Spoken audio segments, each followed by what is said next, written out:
Benjamin নেতানিয়াহুর ঘরেই এবার আগুন লেগেছে। তার মসনদ কাঁপছে মুহুর্মুহু স্লোগানে। যুদ্ধের বিভীষিকা কাটিয়ে ওঠার আগেই এক নতুন অভ্যন্তরীণ লড়াইয়ের সাক্ষী হল তেল আবিব। ইরানের সাথে রক্তক্ষয়ী সংঘর্ষের পর ঘোষিত যুদ্ধবিরতির রেশ কাটতে না কাটতেই রাজপথে নেমে এসেছে হাজার হাজার মানুষ।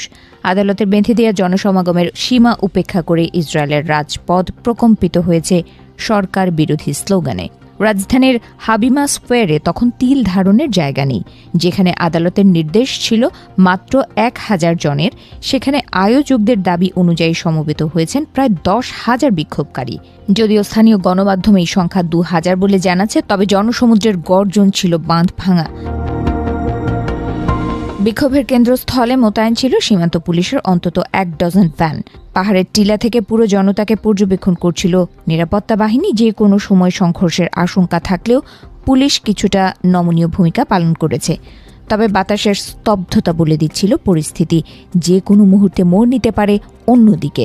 টানা ৬ সপ্তাহ ধরে ইরানের ক্ষেপণাস্ত্র হামলার ভয়ে মানুষ যখন বাংকারে আশ্রয় নিয়েছিল, তখন থেকেই এই ক্ষোভের সঞ্চার। গত বুধবার যুদ্ধবিরতি কার্যকর হলেও সাধারণ মানুষের প্রশ্ন, এই যুদ্ধ কি কেবল রাজনৈতিক উদ্দেশ্য হাসিলের হাতিয়ার ছিল?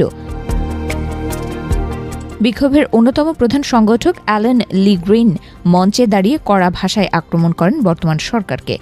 অভিযোগ করেন তিনি, সরকার দেশ জুড়ে এক স্থায়ী জরুরি অবস্থা তৈরি করে রেখেছে যাতে সাধারণ মানুষকে শেল্টারের ভেতরে আটকে রেখে তারা তাদের বিতর্কিত আইনগুলো পাশ করিয়ে নিতে পারে। বিক্ষোভের মাঝে উত্তেজনা ছড়াতে প্রবেশ করেন পরিচিত ডানপন্থী উস্কানিদাতা মোর্দেচাই ডেভিড। তাকে বাধা দিতে গেলে পরিস্থিতি উত্তপ্ত হয়ে ওঠে। পুলিশ শেষ পর্যন্ত তাকে আটক করলেও পরিস্থিতি নিয়ন্ত্রণে আনতে বেশ বেগ পেতে হয় আয়োজকদের।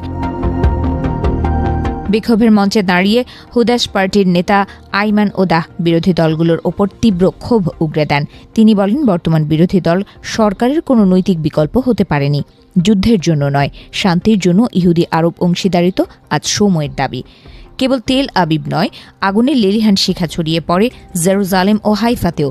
জেরুজালেমের প্যারিস স্কোয়ারে পুলিশি ব্যারিকেড ভাঙার অভিযোগে ৩ জনকে গ্রেফতার করা হয়েছে। হাইফাতেও আদালতের সীমা ছাড়িয়ে রাস্তায় নামে শত শত প্রতিবাদী কণ্ঠ।